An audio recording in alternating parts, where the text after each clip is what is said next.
So today, at this time, we'll be looking at the textbook. Pages are 567 to 76, which concludes is the last part of the Matthew chapter.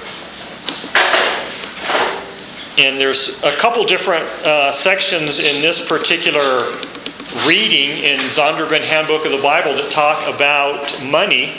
So I've got a true-false for you, a couple true-falses for you to fill in your notes. The first one is Jesus rejected the use of coinage. True or false, Jesus rejected the use of coinage. So the answer, of course, is just a simple true or false, but I do have some additional information I want to give you. I hope you can get it. And someone in the class had asked if I would try to post all the lectures from here on out, because sometimes I talk faster than some of you may write, and I'd be glad to do that.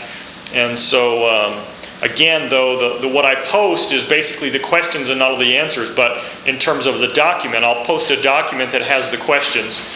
But the actual answers, I'll post the audio, or usually I'll put something on YouTube, put a picture with it and make a video out of it and put it on YouTube, because that tends to be easier than uploading a lot of things into Blackboard, especially for several different classes at once. So I will try to do that. If you, again, if I in the future, if you want access to that information and it's not there, please check Blackboard first and then email me and request that.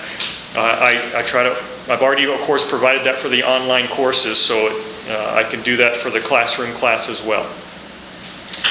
Anybody know if that's true or false? Did Jesus reject the use of coinage? That's false. He did not. Now, what Jesus did try to do is warn about the insidious effect of money, that money can ruin people. And we know that. We survey people on campus and we ask them sometimes, what do you think is the cause of all the world's problems? The number one answer that we have heard from ENMU students is greed. And so, a lot of people have realized that money can have a very negative effect on people, but he did not reject the use of coinage per se.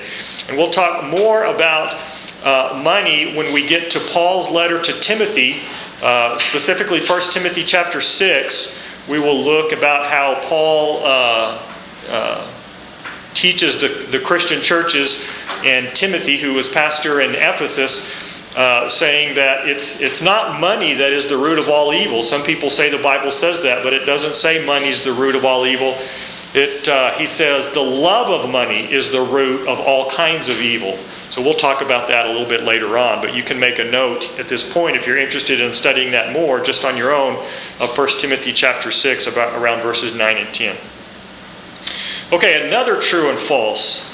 A denarius, which is denarius, the book doesn't capitalize it. Denarius, denarius, which is a Roman silver coin. A denarius was the normal day's wage for a laborer. A denarius was the normal day's wage for a laborer. We're not used to the terms that describe the coins from different cultures, and so that is a little bit of background information that might be helpful.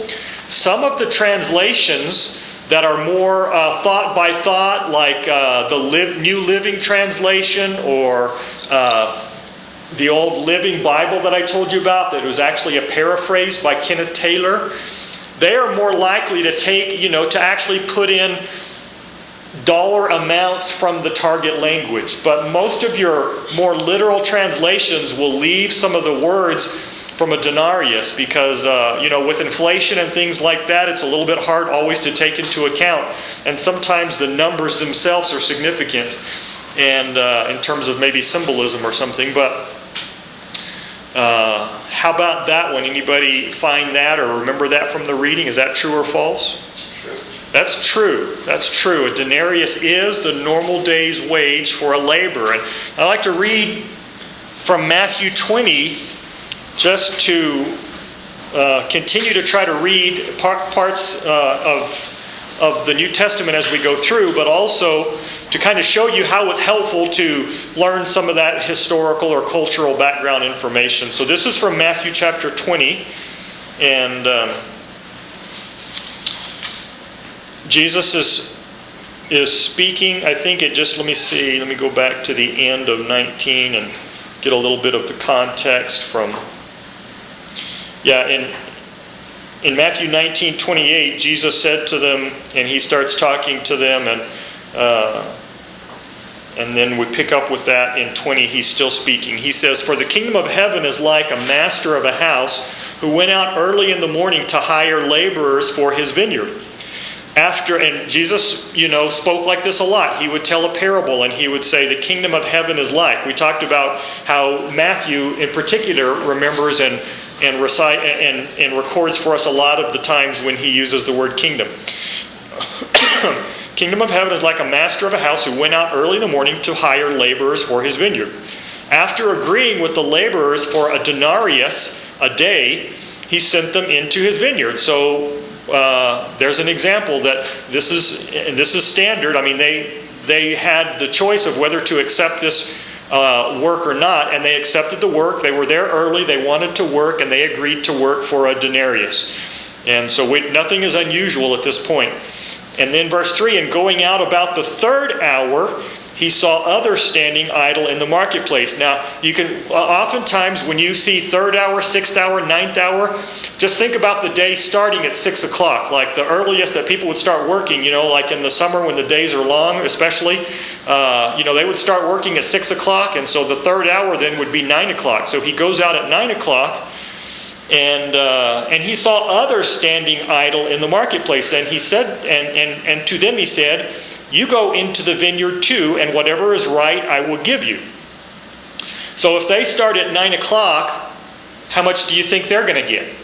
Just guess, if you haven't read the parable before especially. Anybody? Right, if you're a math geek like me, you'll just start calculating, how much it would be per hour. But obviously, maybe 75% of a denarius or 50% of a denarius, or if you probably think an 8-hour workday from our culture, and they've missed 3 hours, so 5/8 of a denarius or something like that. Well, of course, we're going to find out they work 12-hour days, not 8-hour days. So let's keep reading. So you go, so they went out. Verse 5. Going out again at the 6th hour. So what time is it at the 6th hour? It's noon. And then he goes out at the 9th hour, which is what? 3. And he did the same. So he's just hiring people all day long, and he's telling them, well, I'll give you what is right. And I guess they're thinking, well, I guess they either trust him or they figure if he doesn't give us much, it's better than nothing, right? So maybe we don't know. I mean, it's a parable. We don't want to read too much into it, but we do want to kind of think through it and put ourselves in the situation so that otherwise we might miss the point if we're just reading it. It's like water off a duck's back. We don't even, take time to imagine a little bit. So we don't want to you can imagine too much and you start to read things into it, but you do want to try to own it a little bit or to participate with it, mentally, intellectually. So you kind of want to think through things like that. And now, about the 11th hour. So now we're at 5 o'clock. Right? And some people had been working for 11 hours already. About the 11th hour, he went out and found others standing. And he said to them, "Why do you stand here idle all day?" And they said to him, "Because no one has hired us." Perhaps when he went out to hire laborers, like maybe a market area or something, a gathering place, city gates or something, could be that there's different places people go and they were at other places and no one hired them, so they kept wandering around. And anyway, there's some logical explanation for that, but for whatever reason, or maybe they slept in, I don't know what, they played in the snow or something. So about the 11th hour he went out and said, "Why do you stand here idle all day?" And they said to him, "Because no one has hired us." He said to them, "Will you go into the vineyard too?"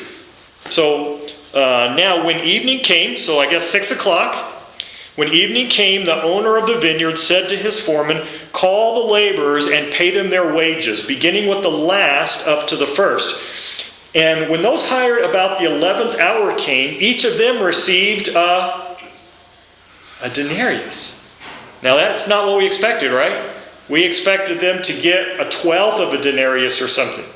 But anyway, that's what he says. Verse 10, now when those hired first came, they thought that they're going to get maybe 12 denarii, right? That may be plural. I'm trying to remember. I think denarii is plural for denarius. But anyway, they thought they were going to get maybe 12 times as much. Who knows? And but each of them also received a denarius. And on receiving it, they grumbled at the master of the house, saying, these last ones who came, essentially, these last worked only 1 hour, and you made them equal to us who have borne the burden of the day and the scorching heat. But he replied to one of them, the owner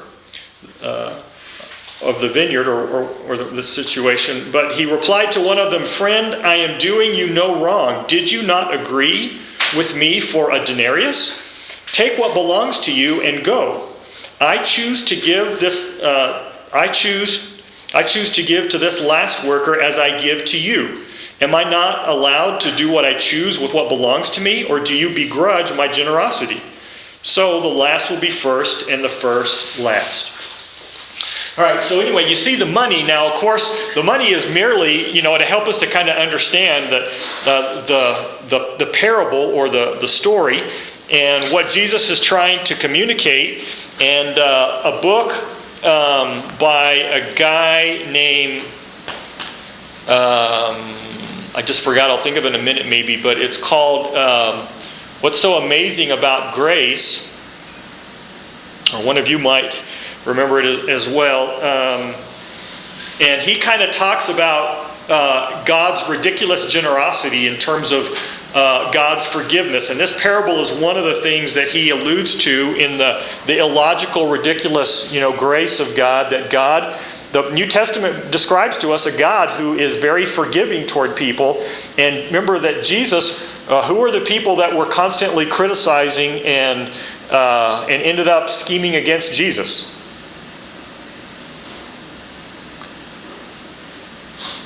Was it like the criminal element, the gangs that were worried that he was converting the people so they weren't going to buy drugs from them? Well, that wasn't who criticized Jesus. Who was it? The Pharisees and the religious leaders. It was the religious establishment, in a sense, the religious leaders that were criticizing Jesus. And so, we talked about, remember the parable we talked about of the lost, the prodigal son, the son that went off and squandered all his money. And when he came back, how did the older brother respond when his dad threw a big party for him? He was furious. He was mad. The older brother said, And so Jesus is constantly trying to teach the religious people that, God is a gracious God and very generous with His forgiveness. And the religious people, they always have a tendency to think that, man, you're giving them the same thing you're giving us. We've worked hard for you all these years, And so, you have those elements again in this, and yet we find that Jesus spent time and was criticized for hanging out with sinners and tax collectors and prostitutes, and yet he never told people that they didn't need to repent. We read in the beginning of Mark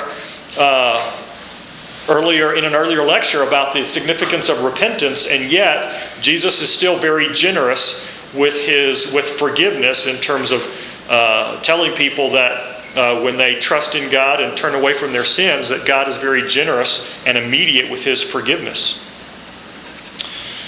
Okay, next note is a question instead of a true-false statement again. How did Jesus define greatness for His disciples? And there's a corollary question, how did He illustrate it? How did Jesus define greatness for His disciples?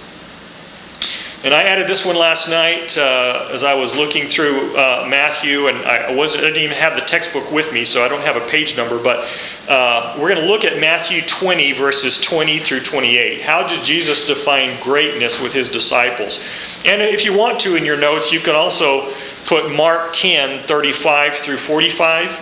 You don't have to memorize that, but anyway, I'm going to read out of Matthew since that's what we're looking at, but I noticed in my Mark notes that I did not really hit this topic, and so I decided to throw it in here. I felt like we would have time today. Matthew 20, same chapter we were just in, but it goes down to verse 20 through 28. And so again, we get to know the disciples a little bit better. And here's an interesting little story that tells us a little bit about some of the family members. Beginning at verse 20 of Matthew 20, then the mother of the sons of Zebedee, anybody remember their names? James and John, good. The mother of the sons of Zebedee came up to him with her sons. So these were 2 of the 12 disciples that Jesus chose and sent them out as apostles, as we had read about and talked about in previous lecture. And she came up to Jesus with her sons, and kneeling before him, she asked him for something. And he said to her, "What do you want?" She said to him, "Say that these 2 sons of mine are to sit, one at your right hand and one at your left, in your kingdom." So she's asking for her sons to get promoted, to be elevated, to be given places of honor, to sit at his right and to sit at his left and in a kingdom. Oftentimes the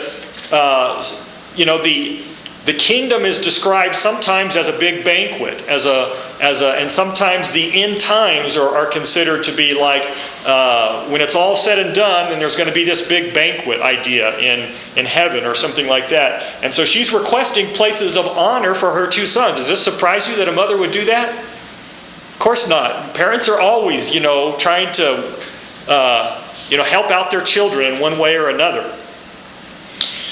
Verse 22, Jesus answered, "You do not know what you are asking. Are you able to drink the cup that I am to drink?" And they said to him, "We are able." Now, a couple things here to point out. Of course, Jesus uses metaphorical languages a lot. Sometimes he speaks literally and sometimes he speaks figuratively. But here he says, "Are you able to drink the cup that I am to drink?" Well, of course, what was the primary thing that Jesus came to do, according to the New Testament? To die on the cross, to pay the penalty for people's sins. And so this is probably, we don't know exactly, but it's quite logical and likely that that's what he's referring to. Are you able to drink the cup that I am to drink? And they said, "We are able." Of course, they didn't know, and also, now they said to him, we know that it's not just the mother. The mother kind of starts this, but they're obviously agreeing with her in terms of her request, right? They didn't say, anything negating what she said. They're just saying, "Yeah, we're able." Verse 23, and then he said to them, "Well, you will drink my cup, but to sit at my right hand and my left hand is not mine to grant, but it is for those for whom it has been prepared by my Father."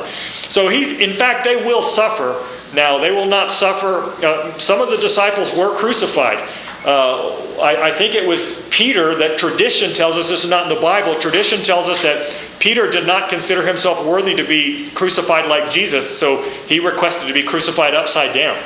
So, we have some traditions about things that took place after the Bible, but of course we know that James died in Acts chapter 12. I think we mentioned that as we talked about all the disciples in an earlier lecture. So Jesus, when he said, you will drink my cup, he's probably saying that you will die for your faith, quite possibly, or that you will certainly suffer persecution. But these places are for whom it has been prepared by my Father. Verse 24. And then when the 10 heard it, they were indignant at the 2 brothers. But Jesus called them to him and he said, "You know that the rulers of the Gentiles lord it over them, and their great ones exercise authority over them." And it's still the same way today, right? People who have money, or influence, or they know people of power, they sometimes, they use that to their advantage. And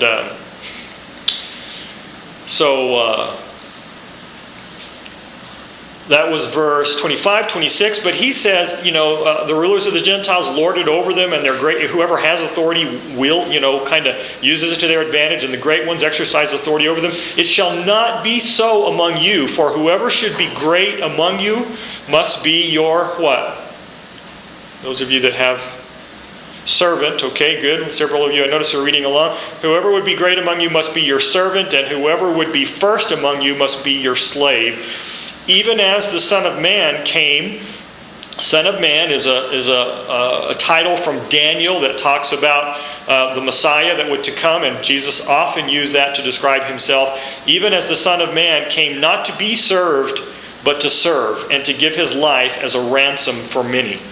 So we see that the constant theme that's woven throughout the Scriptures of Jesus dying in fact, earlier I skipped over it in Matthew. Jesus specifically said to his disciples that, I'm going to be killed, and on the third day I'm going to rise again. He and that's in my notes for Mark, so you don't have to put that in your notes. But Jesus specifically talked about that, and he alludes to it here. But to answer our question, how did Jesus define greatness for his disciples?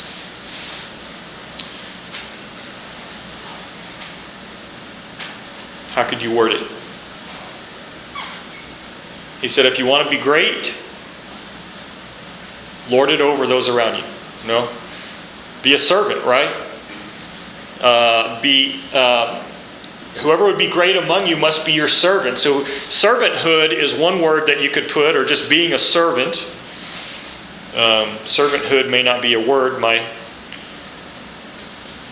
openoffice.org is telling me that it's not a word.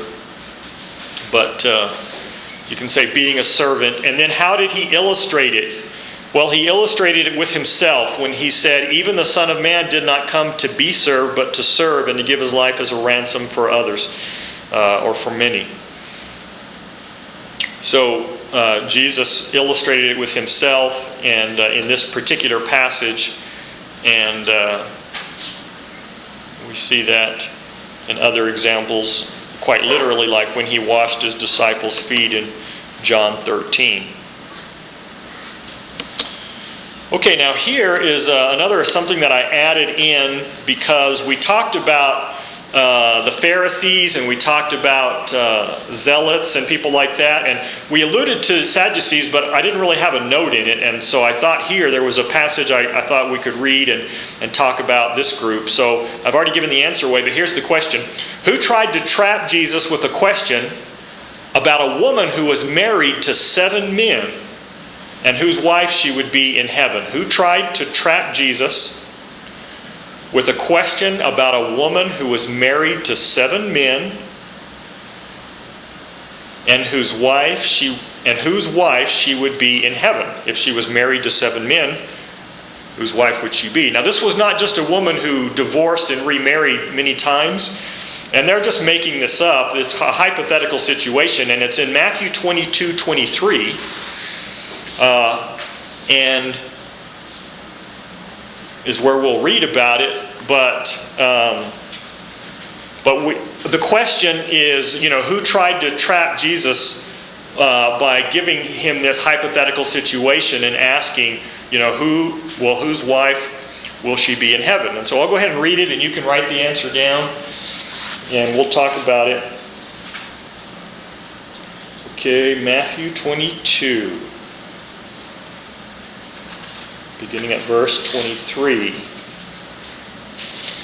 The same day, Sadducees came to him who say there is no resurrection, and they asked him a question. Now, I remember talking about him a little bit as we talked about different people groups, but I don't think I actually gave you a note. And so some addition, we'll keep on. Of course, we didn't get all the background material before we started the actual Matthew. We continue to try to get more and more of it as we go along. So the same day, Sadducees came to him who say there is no resurrection. And you might think that these were like atheists since they say there's no resurrection. These were not atheists. This was just a religious group, kind of like we talked about the Pharisees were almost like a political party, and people agreed with them or they felt like they were in one camp or the other. And so the Sadducees were a little bit, what we would call maybe today, a little bit more liberal, okay? So there were parts of the Bible they didn't believe, and other parts that they did believe. They did believe the Pentateuch, the first 5 books, Genesis, Exodus, Leviticus, Numbers, and Deuteronomy, whereas the Pharisees were more conservative or more fundamentalist, you might say, and they believed it all, and they believed in angels, and they believed in the resurrection. And the Sadducees said, well, there's a God, but there's no resurrection. I guess they thought that when people die, they just, cease to exist or something. Who knows? So Some people know, but I don't remember exactly what they, but what the Bible does tell us is they don't believe in the resurrection. They don't believe in angels. Well, they came to him saying, verse 24, "Teacher, Moses said, if a man dies having no children, his brother must marry the widow to raise up children for his brother." That was what Moses said, so that's in the law.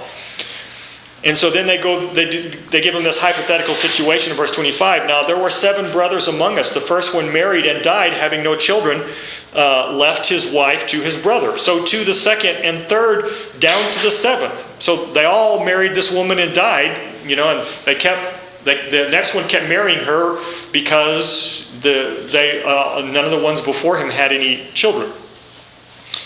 So it could happen, right? Hypothetically, that could happen. So after them all, the woman died.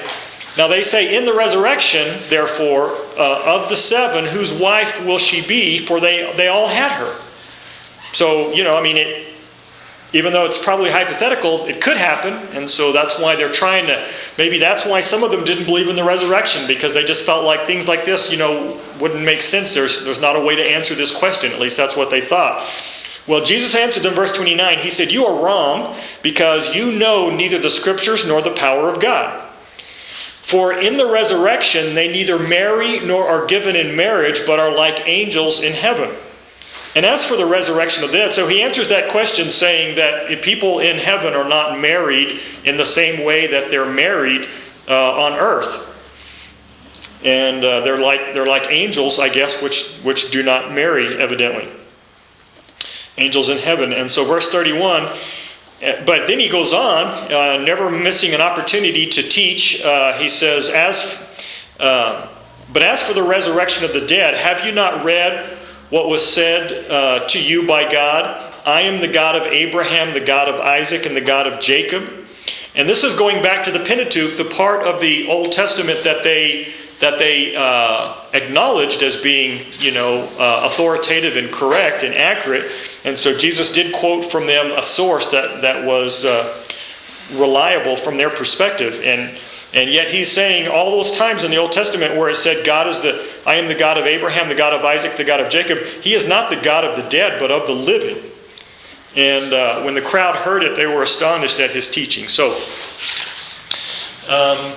again, you just see the interplay there of the different religious groups. And just like today, there was a lot of variability. The people were not all the same within Judaism in terms of what they believed and what they thought. And many of them took shots at Jesus. Okay, so the answer is merely the Sadducees, and that was 2 D's, Sadducees, if you haven't found that somewhere to get the spelling. Okay, next question. What was Jesus' Bible? Finally, a short question. What was Jesus' Bible?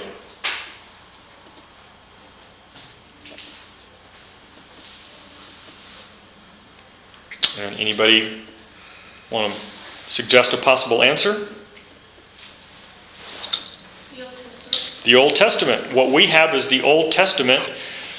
The order might have been slightly different. I mentioned to you that in this particular classroom we've got the Hebrew Bible, which is published by a Hebrew publishing company. So obviously there's no New Testament there because Orthodox Jewish people today from Judaism do not, of course, believe that Jesus was the Messiah. But that would have been the Old Testament. And here's some additional notes to put in there in addition to the answer to the question. The Gospels, which, those first 4 books that we're just beginning to look at, the Gospels, they have 40 direct Old Testament quotations. 40 direct Old Testament quotations. And they have 70 more clear allusions. Sometimes there's not a direct quotation, but it's very clear that the Old Testament is being alluded to. So the Gospels have 40 direct Old Testament quotations of Jesus, and 70 more clear allusions. So basically 110 together references within the Gospels to the Old Testament, either direct quotations or allusions. And we already kind of looked at the fulfillment theme that Jesus said that he fulfilled the Old Testament. He said, I didn't come to abolish the law and the prophets, I came to fulfill them. So again, Jesus and all the disciples were from Jewish backgrounds and families and heritage, and Jesus did not come saying that the Old Testament had it all wrong, and I'm here to correct all the mistakes. He thought that, he saw the Old Testament as being right, and that he had come to fulfill it. Of course, so according to the New Testament, again, we see that the Old Testament was accurate and correct, and that God fulfilled what he had intended in the New Testament. It wasn't so much a correction. All right, let's see. What did Jesus say? Next question. What did Jesus say about the timing of his second coming? As we get to the middle chapters in the 20s of Matthew, then we start to read some passages that describe the second coming of Christ, which is of interest, I think, today, because we still periodically will have people say that they've discovered the time that Jesus will return, and just like the Old Testament talked about the coming of a Messiah, and at times people said the Messiah is here, he's this person, he's that person, and but most of the movements kind of just died out. But Jesus' claim to be the Messiah, and others' claim of him to be the Messiah, has not died out. It has remained intact throughout history. But so too concerning Jesus' claim that there would be that he would come back to earth, and that there would be a second coming different from his first coming, and we'll read about that a little bit. But what did Jesus say about the timing?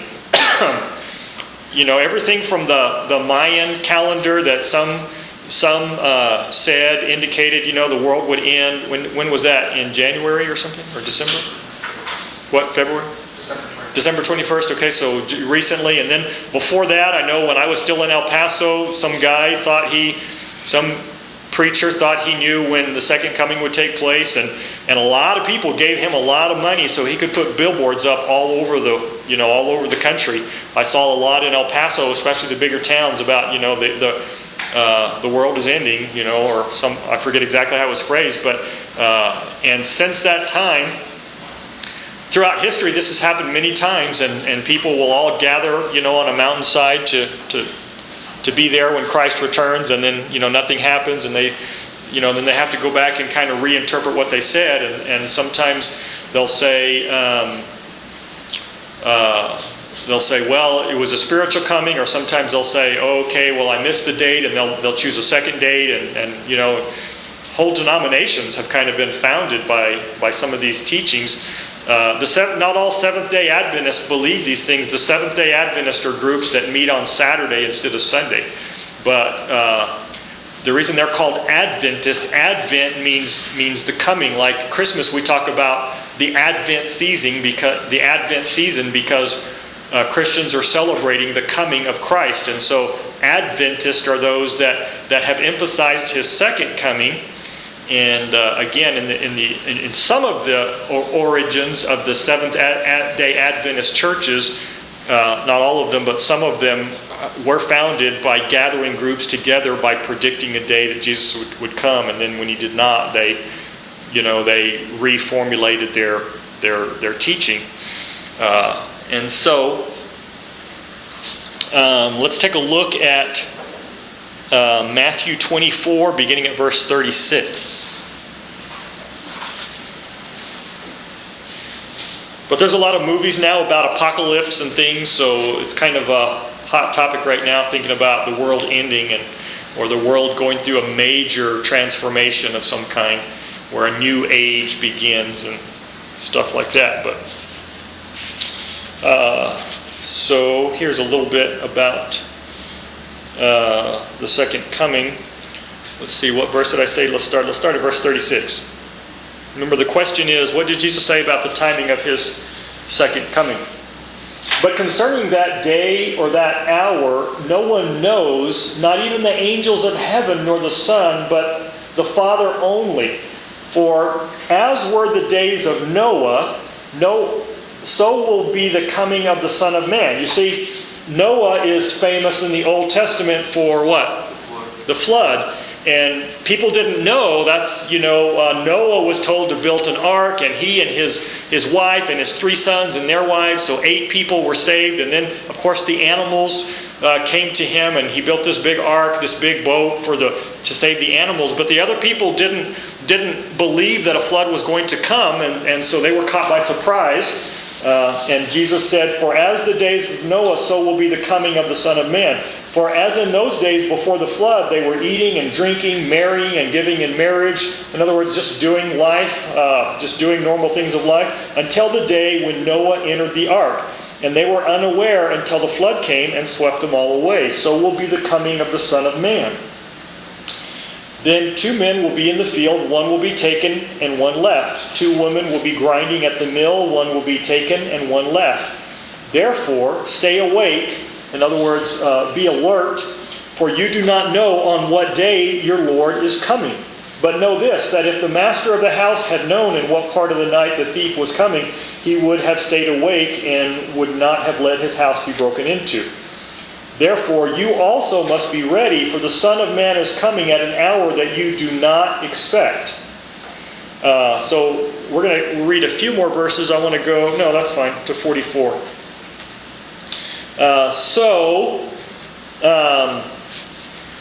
Therefore, what did Jesus say? How might you answer the question about the timing of his second coming? Louder? Nobody knows the day. Yeah, nobody knows, he says, except God the Father. So, Matt, you had a question? Yeah, will that verse be used to kind of help the idea of a rapture? Because he talks about going to a field and one being taken away and one being left behind. Would some people use that to say the rapture is going to happen? Yes, and what Matt's referring to is that there's a couple of different... There's the rapture is a time when those that are followers of Christ are taken up with him into heaven. And concerning the end times, there are within the Christian, within those that accept the Bible as being accurate and true and authoritative, there's some different opinions about the timing of the rapture and the second coming. And some kind of group them together, but some distinguish between, I think this happens first, and then the order of events. But in terms of what in terms of popular culture and understanding the predictions that people make, oftentimes they are seen together. But when you look at it, there are some different descriptions of how it happens, and so sometimes people will try to, in fact, just like the people will try to go so far as to predict the date, people will have studied this extensively. But yeah, because of the one taken and one left, some would say that this is a description of that, and some would say that the second coming and the rapture happen at the exact same time. And again, we will not look in depth at that, but we will try to continue to have a foundational grasp of eschatology, which is the study of end times, especially when we get to Revelation, although even there we will not have time to... We have a whole class on Revelation, so that would be a class that would look at some of those suggestions a little bit more in depth. Okay, so no one knows the time or the place, and so it frequently happens in Christian circles and among teachers, Bible teachers and so forth, that whenever someone predicts a day and says, okay, on Valentine's Day this year, February 14th, Jesus is going to come back. It's how he's going to show his love for us. And so when someone makes a prediction like that and goes on record, and some people start to expect that to happen, then a lot of other people will say, well, now we know it can't happen on that day because it says that he will come when no one expects it. So But anyway, so those are the predictions that are made. A lot of people within the Christian community, don't take those seriously. But I guarantee, if we live long enough, we'll hear people that will actually, get a following by predicting a date and convincing people that they've discovered the formula for, figuring that out by studying the, Greek manuscripts or something. Okay, let's see. What did Jesus say? Now, just a quick note before we go on. In that some people will, of course, if you take seriously the possibilities of what the New Testament says, of course it can be a little bit, that's like some of the people in their essay to me at the beginning said that, they don't like Revelation because it's scary and things like that. And these are the kinds of things that Revelation talks about, the end of the earth and the second coming of Christ. And specifically in Revelation it talks about, God's wrath poured out on those who refuse to believe and refuse to repent, is what it actually says. And so forth. So, the issue, the whole point of Jesus' parables oftentimes were to be alert, to be awake, to be ready. In other words, if you're ready all the time, it doesn't really matter. If you're an employee, I remember when I was, I think it was my freshman or sophomore year of college. I was going to NMSU in Las Cruces and working at Chick-fil-A. They opened a new mall, and so there was a Chick-fil-A in there. And I have a tendency sometimes to stand just like I'm standing now with my hands in my pocket. And my boss said, well, I'm going to go. And he would tell us, there's always things to do around the store. Even if there's no customers, even if you're in between rushes, there's always things to do, Get ready for the next rush and be cleaning. Make sure that, you're always keeping things clean. And he said, I'm going to go check on something or make a deposit or whatever, and I don't really know when I'll be back, but when I get back, don't let me catch you with your hands in your pockets. Don't just be standing around because your boss is not there. He said, be working all the time. And essentially what Jesus was telling his disciples is, no one really knows when I'm coming back. And sometimes he told some parables specifically to tell them. He said,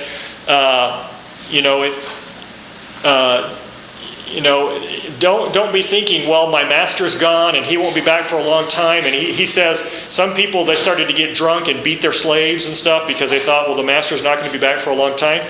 Jesus was saying, don't think that, well, Jesus won't return for a long time. We can completely ignore, whatever he told us to do and just do whatever we want. And then right before he comes back, we'll try to make everything right. Well, that's part of the motivation behind, if you know what is right to do, you should just do it. You shouldn't wait as long as possible and think, well, I'm going to be selfish and greedy and embezzle money and mess around all I want, and I'll straighten things out later. Well, that's what is being described as foolishness in the New Testament. Okay. This is a little bit of a review, but I think it's good. It was listed back on page 544, but it's also in today's reading. It's on page 574 and 75. So even though it's review, let's go ahead and get it in our notes again because it's pretty significant. What is the Jewish festival that was transformed into the Lord's Supper or the Last Supper? Someone already said it. Say it louder. Passover is correct. Okay, Jesus transformed the most important of all the Jewish festivals, the Passover, into the Lord's Supper, and that's described once again in the book, page 574 and 75. What is the Jewish festival that was transformed into the Lord's Supper? The Passover is the answer, or sometimes the Lord's Supper is called the Last Supper. So, at the end of Matthew, as we get close to the burial and the resurrection and so forth, then these events are described once again. And so, Jesus had gathered together with his disciples to observe the Passover. And so that's what they were observing. But then while he was there, he of course, broke bread and gave it to them, and he said, "Take, eat, this is my body which is broken for you. Do this in remembrance of me," indicating to them that he was commanding them or ordering them to continue to do this as a memorial to him. And that's why some churches will call the Lord's Supper an ordinance, because Jesus ordered his disciples to do it, an ordinance. And churches all over the world today have, you may or may not have ever seen one or participated in one, but they have the Lord's Supper where people eat bread in remembrance of the body of Christ. So we've talked about that a little bit, and then he took the cup, and he said, which had wine in it, and he said, "This is my blood, drink this in remembrance of me." Again, it was remembering the body and the blood of Christ. And this was before he was crucified, but it was just right before. It was during that what we call Passion Week. Another thing that sometime we hope to show this semester, the Baptist Convention of New Mexico got permission to show publicly, and we're not supposed to show movies in a public place unless you have permission to do that. So like the one Friday we do, and then we're going to show the Passion of the Christ, which is not new. It's kind of an old movie now, but nonetheless, because Easter is coming up in the spring, sometime we'll be showing that. If you haven't seen it, you might enjoy coming to see it, because it was done by Mel Gibson, actually, right? Wasn't he the one that produced it? But so it's a big budget film showing the suffering of Christ during Passion Week. So anyway, he predicts that, and later the disciples then continued that practice of observing what they call the Lord's Supper, breaking bread and drinking wine or juice, some fruit of the vine, to remember the body and the blood of Christ. And many have pointed out that Jesus never told his disciples to remember his birth, like we do at Christmas, but he did specifically say, "Remember my body and my blood, which is pierced or broken and shed for you." Okay,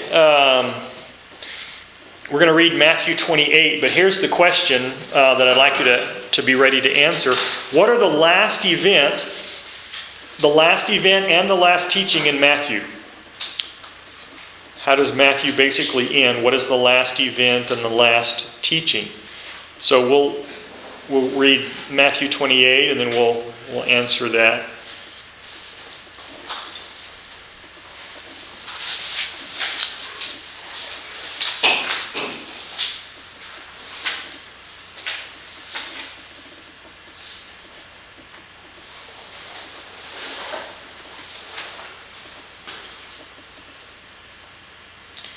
All right.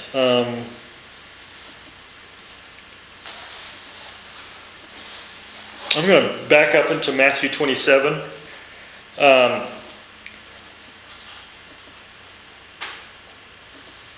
Since we have time, and we'll have other opportunities in the other Gospels to read about this, but the Gospels, again, some people who have not read the Gospels might think that you've got all these this timeline, that the timeline through Matthew is very similar to the timeline through Jesus' life, but it's not. We have just a little bit about his birth and a story about his childhood when he was 12, and that's it. But most of it is Jesus's 3 years of public ministry, and then even that is not proportional. We get a little bit of the beginning, the calling of the disciples, but most of what we have in the Gospels concerning the 3 years of ministry is even the last week. Passion Week takes a much bigger proportion of the Gospels than any other week. It's very significant, and so when we have time, we might go slower through these last chapters especially. So I'm going to back up to Matthew 27. We'll start at 24.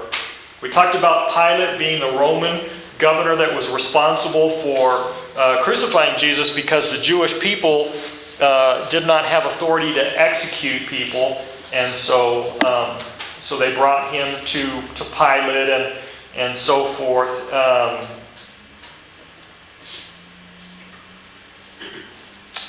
Actually, let's kind of back up a little bit. I read some of this morning in John, so I'm getting a little bit.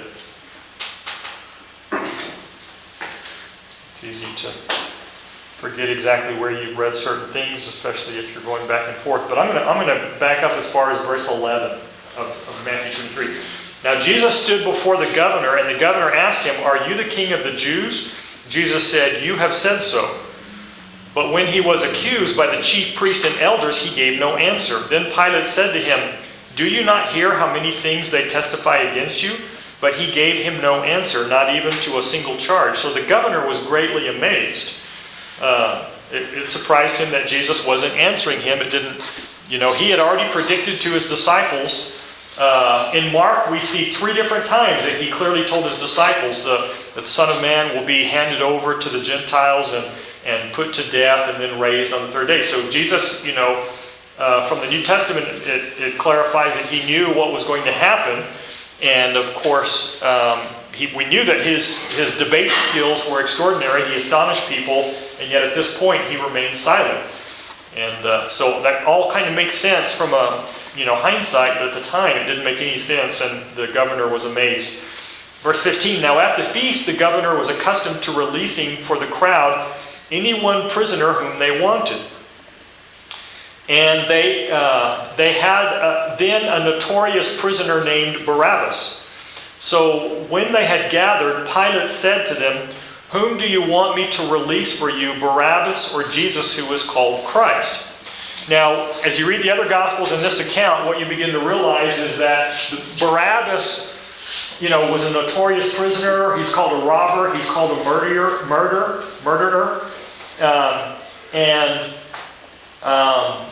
Pilate probably gave them this option between Christ and Barabbas, thinking the religious leaders and those that were jealous and had all these schemes against Jesus, they had handed Jesus over. Pilate probably thought the common people are not going to want this to happen, so he's given the common people a chance to rescue Jesus. And so he picks out the most notorious prisoner he can and says, "Well, who do you want me to release to you, Jesus or Barabbas?" Because he says in verse 18, "For Pilate, he knew that it was out of envy that they, the chief priests, had delivered him up, had delivered Jesus." So, verse 19, "Besides, while he was sitting on the judgment seat, his wife sent word to him, 'Have nothing to do with that righteous man, for I have suffered much because of him today in a dream.'" So Pilate's wife has a dream that Jesus is innocent, and so she sends this message to him. She would have sent a text today, right? And tried to get a word to him, but she got a message. She sent a messenger or something. And so Pilate, he got this scheme of probably he's trying to release Jesus because of this custom to release one prisoner during the feast associated with leading up to Passover and so forth. But verse 20, now the chief priests and the elders, though, they persuaded the crowd to ask for Barabbas and destroy Jesus. So they had enough mob mentality. If you get the right people in the right places yelling the right things, you can sway the mobs and the crowds, and that's what they did. So they persuaded the crowds to ask for Barabbas. Verse 21, the governor again said to them, "Which of the 2 do you want me to release to you?" And they said, "Barabbas." Pilate said to them, "Then what shall I do with Jesus who is called Christ?" And they all said, "Let him be crucified." And he said, "Why? What evil has he done?" But they shouted all the more, "Let him be crucified." Throughout history, mob mentality has oftentimes won the day. Whoever shouts the loudest, eventually gets their way. It's not right, it's not just, but it's human history. Verse 24, so when Pilate saw that he was gaining nothing, but rather a riot was beginning, he took water and he washed his hands before the crowd, a symbol which meant what he explained it, saying, "I am innocent of this man's blood. See to it yourselves." And all the people answered, "His blood be on us and on our children."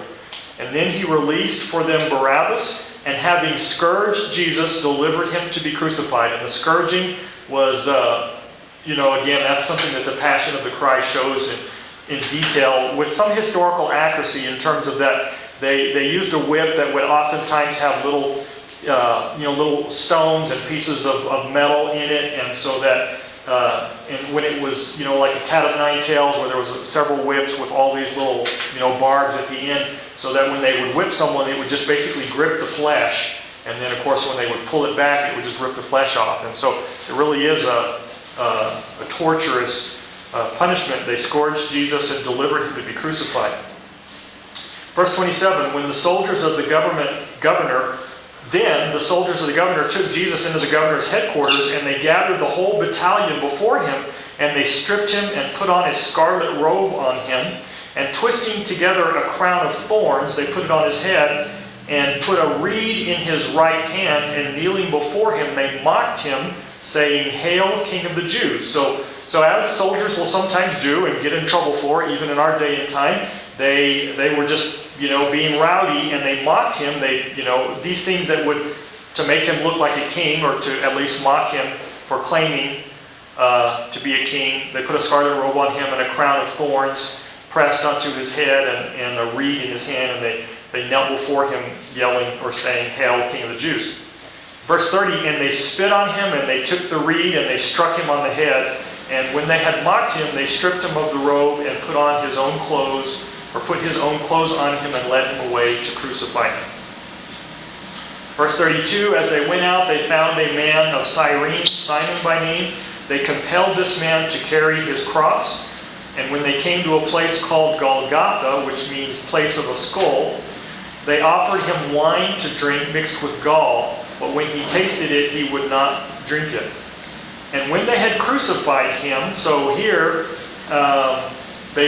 what the soldiers would do is, I've heard different things in terms of nailing him to a cross and then putting the cross in the ground. I think it probably a little bit more historically accurate that the vertical bar was already in the ground, and so they nailed him to the horizontal bar and then attached it to the vertical. But we don't know exactly. People have suggested different things, but keep in mind that when you're reading a description of it, that what you want to try to perceive is how much historical research has been done, or how much are people just trying to imagine what it might have looked like based on the reading of one of the accounts. But nonetheless, still the crucifixion, they said, it says verse 35, when they had crucified him, they divided his garments among them by casting lots. Then they sat down and kept watch over him there. And over his head they put the charge against him, which read, "This is Jesus, the King of the Jews." So they put a little sign there that said that. And verse 38, then 2 robbers were crucified with him, one on his right and one on his left. And those who passed by derided him, wagging their heads, which is a common expression of contempt, and saying, "You who would destroy the temple and rebuild it in 3 days, save yourself. If you are the Son of God, come down from the cross." So people going by, mocked him. So also the chief priests with the scribes and elders mocked him, saying, "He saved others, he cannot save himself. He is the King of Israel, let him come down from the cross, and we will believe in him. He trusts in God, let God deliver him now, if he desires him, for he said, I am the Son of God." And the robbers who were crucified with him also revile him in the same way.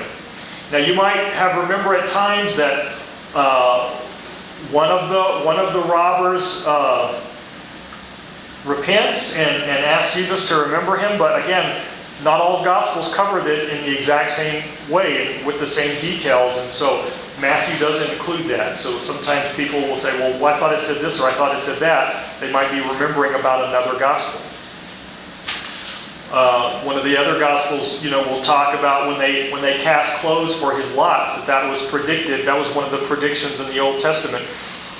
Some of the books that I've alluded to, A Case for Christ and so forth, will talk about how many prophecies were fulfilled by Christ, and that it's quite extraordinary when you study the statistics or the probability of whether that could have happened by chance, because one of the prophecies was that that they would pierce him, that his bones would not be broken, but that he would be pierced, and that they would gamble for his clothes and things like that. So there's a lot of, again, but each gospel doesn't bring out each detail. Verse 45, now from the 6th hour, what would that be, the 6th hour?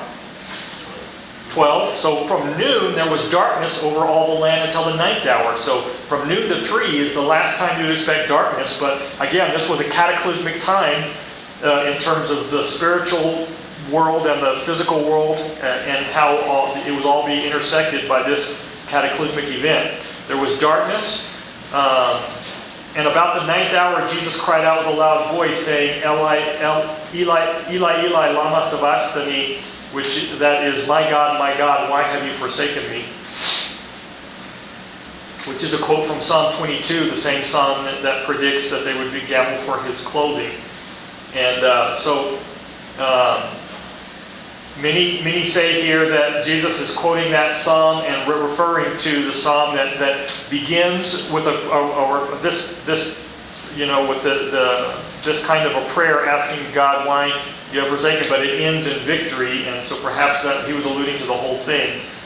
More common is that people say that when Jesus took upon himself the sins of the world, that God in a sense turned away from him. But I've heard people argue that is not the case, but nonetheless that's very commonly taught.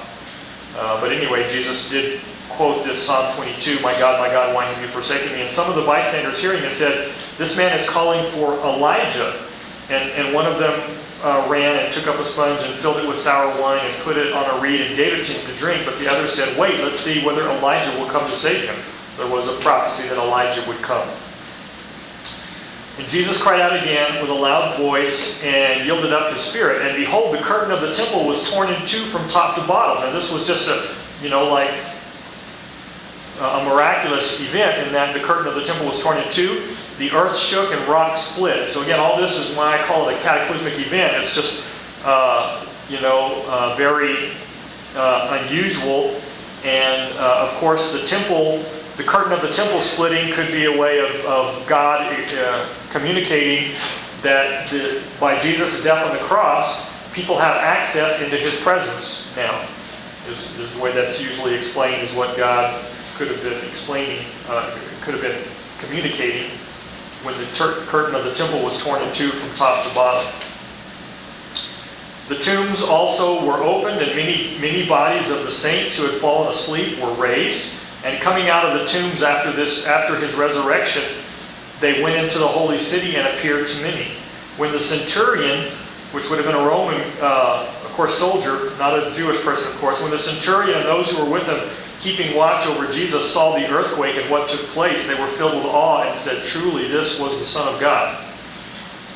There were also many women there looking on from a distance who had followed Jesus from Galilee, ministering to him, among whom were Mary Magdalene and Mary the mother of James and Joseph and the mother of the sons of Zebedee. All right, we're not going to have time to get through all of 27, so we'll skip to 28 so we can answer our last question. So the end of 27, without reading the whole thing, just talks about the burial. We read about the death, that he was buried, and then there was a guard placed at the tomb. And they sealed it. So they went and they made the tomb secure and sealed it and set a guard there. Okay, verse 28. Now after the Sabbath. So again, the most normal way, not everyone agrees with this timing, but the majority feel like that Jesus was crucified on a Friday. And so the next day would have been a Sabbath, and all the Jewish people, they rested on the Sabbath. So then chapter 28 begins. Now after the Sabbath, toward the dawn of the first day of the week. So after Saturday, toward the dawn on Sunday, Mary Magdalene and the other Mary went to see the tomb. And behold, there was a great earthquake, for an angel of the Lord descended from heaven and came and rolled back the stone and sat on it. His appearance, this angel, was like lightning, and his clothing white as snow. And for fear of him, the guards trembled and became like dead men. But the angel said to the women, "Do not be afraid, for I know that you seek Jesus who was crucified. He is not here, for he has risen, as he said. Come and see the place where he lay. Then go quickly and tell his disciples that he has risen from the dead, and behold, he is going before you to Galilee. There you will see him. See, I have told you." So we have this angel, and as we've discussed before, the first thing, that they are very downright scary, and especially for guards who may not even believe that angels exist before before this moment in time. And but the angels tell the women. So the women again are the first witnesses of the risen Christ. They haven't seen him, but they've been told about him.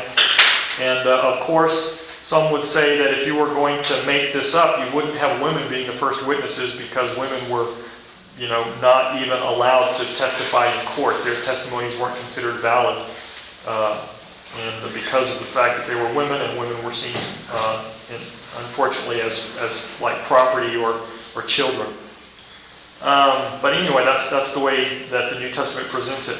So they departed, verse 8, they departed quickly from the tomb with fear and great joy, and ran to tell his disciples. And behold, Jesus met them and said, "Greetings." And they came up and took hold of his feet and worshipped him.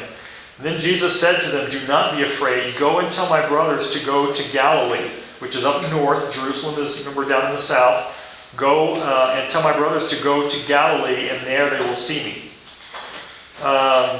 So, what is the event that Matthew 28 tells us about? That was the question originally. It was, what event? I think the resurrection is all that you need in terms of a summary of it, a short answer summary. And then how did I have it worded? My computer fell asleep. Last Teaching. Okay, so I'm going to read that. I'm going to skip down to verse 16. We'll skip the part about the reporting of the guard, how they decided to tell the people that his disciples came at night and stole the body. This was the story that the guards had decided to tell according to the New Testament. Okay, verse 16. Now the 11 disciples went to Galilee, to the mountain to which Jesus had directed them. And when they saw him, they worshipped him, but some doubted. And Jesus came and said to them, "All authority in heaven and on earth has been given to me. Therefore go and make disciples of all nations, baptizing them in the name of the Father and of the Son and of the Holy Spirit, and teaching them to observe all that I have commanded you. And behold, I am with you always to the end of the age." So that the teaching is to make disciples of all nations. There's several parts to it there, but the making disciples of all nations is the imperative. The other ones are participles, and you don't have to know that, but anyway, I'm explaining to you why oftentimes people will summarize this whole thing, and the whole thing is significant in its position in how Matthew concludes his gospel with that. But just in terms of summarizing it, or if you want to narrow it down to one thing that it seems to be the most important grammatically, it would be to make disciples of all nations. And which again kind of reminds us of what we have talked about concerning the significance of the New Testament, is that's why some people feel that it's more than just a good book that you might give to someone as a present. It describes, some people take this command seriously, as in fact they own it as something that they consider part of their responsibility now to go and make disciples of all nations. And so understanding that will help you to understand a little bit about missionaries in the Christian community and Christians all over, whether they're missionaries or not. So we'll start on Mark. So continue up with your reading and try to finish Matthew if you haven't read the whole thing, and then start reading Mark. And I'll see you Thursday, if not sooner.